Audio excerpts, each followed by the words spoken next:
that are stopping your business growth and making it challenging for you to get leads and customers online. Lack of strategic online presence. The digital world is huge, and without a solid strategy, your business may get lost. Having an appealing online presence is the most important thing you can do if you need to reach your target audience. It's about having strategic branding, engaging content, and a targeted approach to reach a wider audience. Ineffective marketing tactics. It happens when you're not able to differentiate between a successful and an unsuccessful marketing campaign.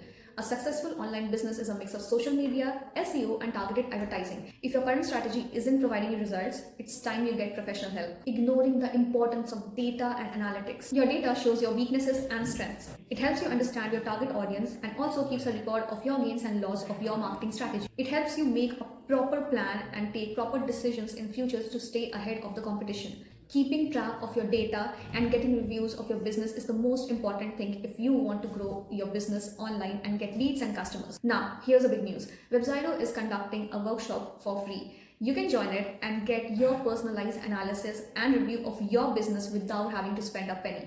Contact us for more information.